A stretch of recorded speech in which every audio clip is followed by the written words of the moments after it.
Dá, Senhor, que breve passe sobre a terra o meu viver. Bem vês, a flor desfalece da tarde no esmorecer. Entretanto, a flor é bela de enlouquecer. Ela pede a Deus para que a sua vida passe logo, acabe logo, que ela quer morrer logo. Isso é um traço de depressão, porque assim como a flor morre rápido, fazendo uma analogia à natureza, mas ela não deixa de ver que a vida pode ser bela, mesmo que curta. E desfalecer, para quem não sabe, é perder as forças, desmaiar.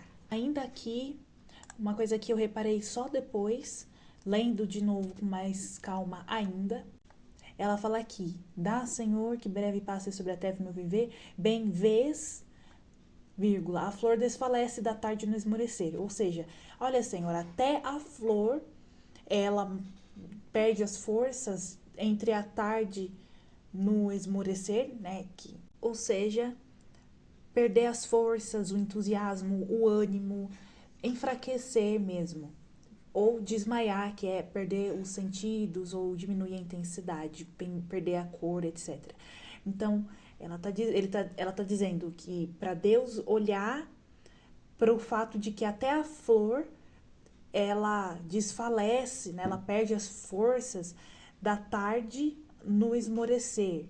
Então, em mais ou menos em pouco tempo, em questão aí de um dia, a flor pode morrer, pode acabar perdendo aí a vitalidade dela e no sentido de se a flor pode tem uma vida curta, né? E aí aqui, no entretanto, a flor é bela. Então, se até a flor que tem uma vida curta, ela é bela e às vezes até de enlouquecer de tão bonita que ela é, por que, por que ela não pode, a autora não pode viver pouco, mas ter uma vida bonita igual a flor? Continuando.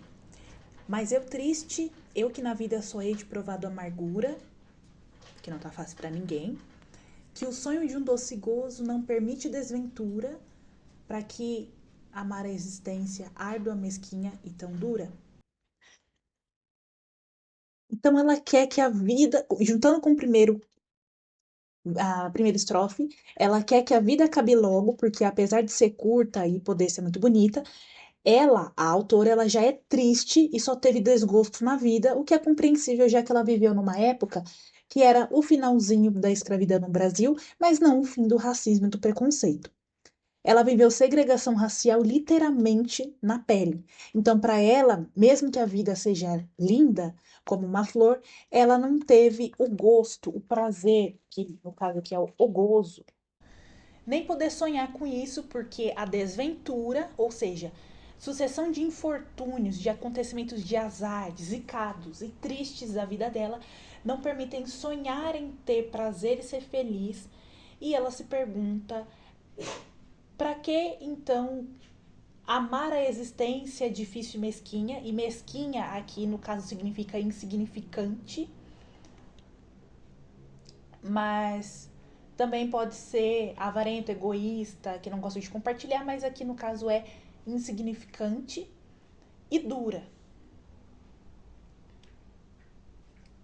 Ou seja, apesar da vida poder ser bela como a flor, que e ainda assim a flor, mesmo sendo bela, ela morre rápido, né, do amanhecer e no final da tarde, que é o esmorecer, ela já secou. Mesmo assim, ela só teve perrengue e tristeza e nem pode sonhar com o oposto. Então, para que amar a vida já que ela é tão difícil? E eu imagino que você já tenha passado por isso, já se perguntou se a vida vale a pena, se você passa por tanta coisa ruim nela. E certamente não foi em forma de prosa ou poesia. Então eu te convido, melhor, eu te desafio a pegar suas lamentações e fazer um poema ou conto e postar nas redes sociais, me marcar ou me mandar lá pelo WhatsApp. Próxima estrofe. Para que viver, que esta vida é martírio eterno e lento, e frágua a existência, é século cada momento. Para que a vida, Senhor, se a vida vale um tormento? Então ela pergunta: para que viver se essa vida é martírio eterno e lento? Ou seja, demora e ainda é sofrido. É- ela inteira é sofrida. E frágua a existência é século cada momento. Frágua significa forja ou fornalha, mas, segundo o dicionário, pode também ser usado como sentido figurado para amargura, ardor, calor intenso.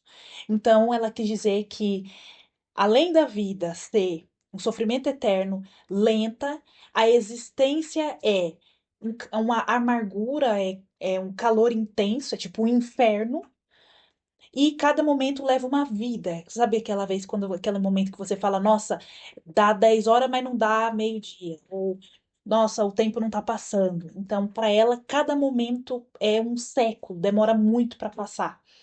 Algo que hoje a gente não pode dizer, porque, vamos combinar, o tempo tá passando super rápido.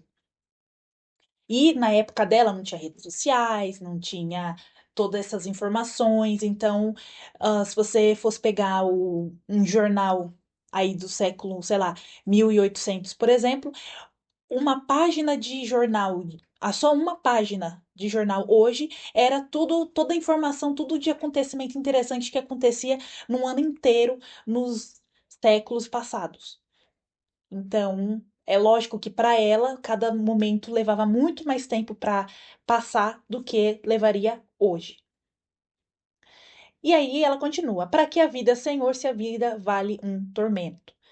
Ou seja, mais uma vez, ela se queixa de que a vida é sofrida, passa muito devagar, cada minuto é muito longo, e para que passar por isso se é só sofrimento? Depois ela continua: dá, Senhor meu Deus, que breve se me antolhe a sepultura. Antolhar é pôr diante dos olhos, imaginar, desejar, apetecer. E é sinônimo de antojar, que é a mesma coisa. Então ela pergunta: me, me dá, Senhor, que breve me antolhe a sepultura. Então ela pede para Deus para morrer logo, basicamente, né? Que ela possa imaginar a ver aí a sepultura. Que vale a vida meus gozos, no caso aqui, os prazeres da vida, do português antigo. Que vale sonhar ventura. Ventura é sorte, destino ou felicidade. Então, ela se pergunta do que vale os prazeres da vida, sonhar, ter felicidade, ter sorte, e esgotar, ou seja, a cada respirada, porque tragar não é, pode significar comer, né, mastigar, engolir, tanto que tem alguns versículos, algumas versões da Bíblia que fala que o diabo é, é o leão que fica ao derredor, pronto para tragar, então para comer a pessoa, para engolir, mas pode ser o trago de para quem fuma, né, tragar o cigarro, mas também pode ser o trago de gole, enfim, de consumir. Então, de pouco a pouco vai esgotando o fundo cálice de amargura. Ou seja, a vida é como um cálice, uma taça, onde o vinho é amargura, e a cada gole vai acabando até chegar no fundo, que só tem amargura. Então ela pede a Deus que chegue logo a morte, porque de que adianta os prazeres e sonhar com coisas boas, com a sorte, felicidade, se a cada trago, a cada dia, a cada acontecimento, a cada consumo da vida, ela vai esgotando essa amargura, né, que é funda, porque como ela já deixou claro, a vida para ela é longa demais, dura demais e é só sofrimento, é só amargura. Na seguinte estrofe, ela diz: que importa a mim se no bosque canta a mimosa perdiz? Perdiz é uma ave parecida com um fazão, e as duas são, tipo, parecem uma galinha. Para quem não conhece, não manja muito aí de animais, imagina que é uma galinha gourmet. Então, que ela diz, por que me importa, né? Que me importa se a perdiz, a galinha canta mimosa lá no bosque? Mimosa também significa feliz, alegremente. Não é o drink, né? O famoso famosa bebida alcoólica que vai champanhe, suco de fruta, geralmente suco de laranja. Mimosa em si realmente se refere a laranjas, geralmente, a fruta laranja, mas eu não sei se em 1800 e pouco existia esse drink, então o mimoso aqui, quando ela diz mimosa, ela se refere a alguém que é feliz ou sortudo. Seu canto, no caso, o canto da perdiz, porque se fosse o canto falando para uma outra pessoa, seria teu canto. Então, seu canto é o possessivo da perdiz. Tão repassado de amores, o que é que diz? Ou seja, de que adianta a galinha gourmet cantando feliz e sortuda lá no bosque, se o canto dela é tipo um repeteco de amores, de paixão, e o que quer dizer? Não sei o que quer dizer, então para que eu vou me importar com isso? E, continuando, assim da brisa o segredo, da flor o grato matiz. Ou seja, é a galinha gourmet cantando lá no parque. Eu não sei o que quer dizer. A brisa, daí o segredo, né, da flor, o grato, matiz é nuance, é mudança de tonalidade. Então, basicamente, em resumo, ela geralmente sabe aquelas pessoas que quando você tá pra baixo e você não tá vendo mais sentido na vida, você tá passando um momento em que você tá questionando tudo, aí vem aquela pessoa, normalmente com a boa intenção de querer te animar, de querer ah, fazer você se sentir melhor, e chega e fala: mas olha, pensa aí no positivo, olha o sol bonito, um dia bonito, etc. Alguma coisa assim, sabe? Pra tirar a sua atenção de um pensamento ruim.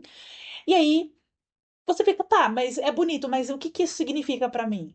O que isso quer dizer? Né? Então, e acho que todo mundo já se sentiu assim, e até agora esse poema tem tocado assim num assunto, se você analisar com calma, você percebe que ela tá tratando essa súplica, é realmente uma súplica, né, que ela tá suplicando a Deus para que a vida dela acabe logo. Ela não quer se matar, mas ela não quer continuar vivendo. E normalmente quem fala uma coisa dessa é uma pessoa que tá triste, tá deprimida, e não é que ela quer morrer, ela quer viver, mas ela quer viver uma vida plena, feliz, uma vida que vale a pena ser vivida. Porque se for para continuar vivendo uma sucessão de sofrimento, realmente não. Para quê? Para que ficar arrastando esse fardo? Então, acho que todo mundo já passou pelo menos uma vez na vida, ou num momento ruim, ou alguém que tem depressão, distimia, provavelmente já passou por isso, sim. E vamos continuar para a próxima estrofe. A onda que molemente na erma praia passeia, a onda que molemente na praia vazia, isolada, desabitada, passeia. Então a onda passeia tranquilamente, preguiçosamente numa praia vazia, sente deleite, ou seja, prazer, em beijar a areia branca e mimosa, no caso. Mimosa, como a gente já falou, é alegre, sortudo. A onda goza, então ela tem prazer, e eu triste. Nada me apraz, a prazer é que dá prazer, que agrada, e nada me recreia, nada me diverte. Ou seja, até a onda do mar sente prazer quando a maré toca ali, a mareolinha toca na areia da praia.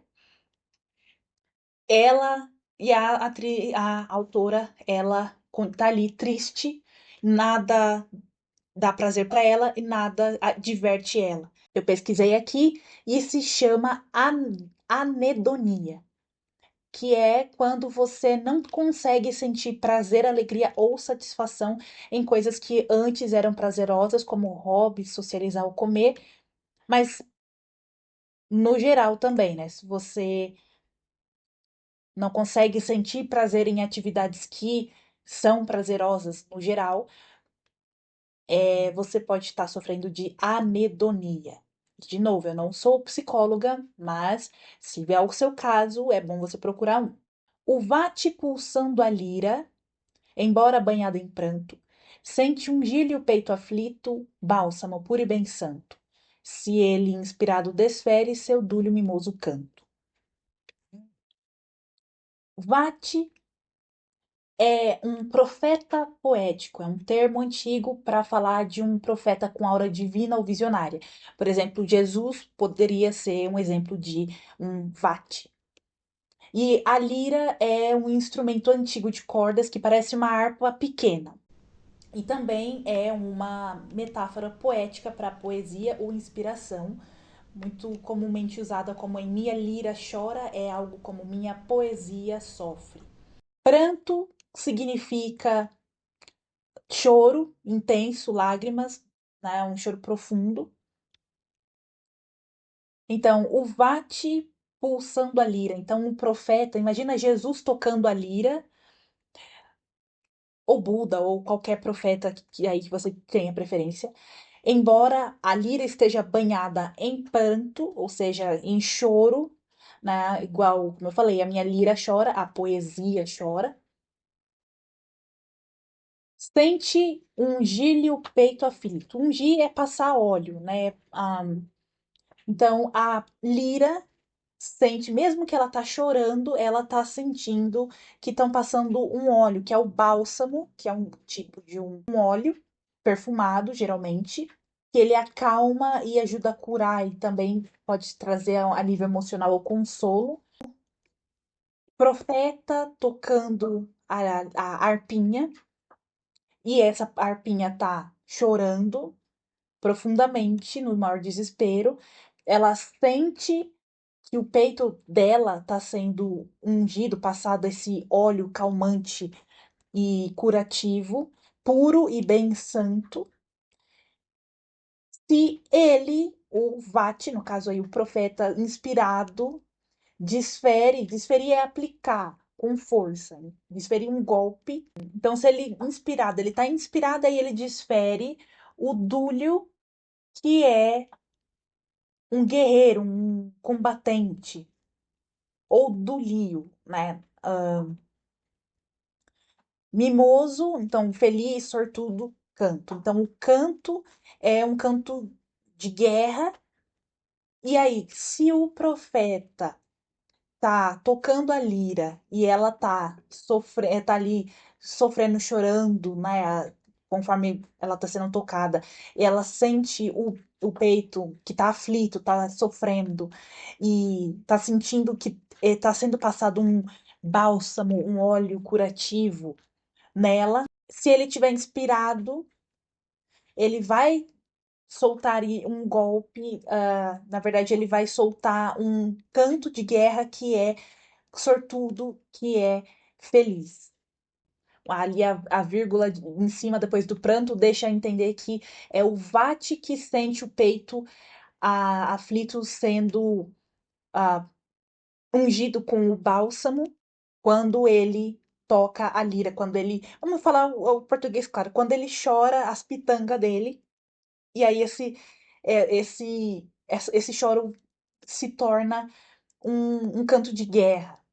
E aí, na próxima estrofe, ela diz: Mas eu não tenho amores, não me animo uma ilusão. Meu sonhar é vago anseio, que mais me dobra a aflição.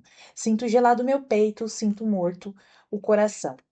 E aí a gente entende que então o Vate mesmo em pranto, mesmo aflito, quando ele toca, quando ele chora, ele se sente melhor, né? Se sente como se tivesse passado esse bálsamo, esse óleo que ajuda a aliviar, a curar.